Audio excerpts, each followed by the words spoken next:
Hey everyone, are you tired of a messy desk? Wish you had a space that was actually designed for focus and productivity? Well, you got to check this out. This is the Ergo Pro Cubic and it's here to completely transform your study or work area. First off, no more crawling under the desk for an outlet. It has a built-in power source right here, so you can easily charge your laptop, phone, and all your devices without any tangled cords.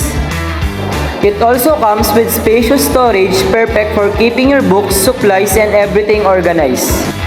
And for those late-night sessions, the built-in light provides the perfect brightness to keep you focused. Plus, we included this book and cell phone holder to keep your materials upright and desk clutter-free. It's durable, affordable, and perfect for anyone who wants a smarter and more efficient workspace.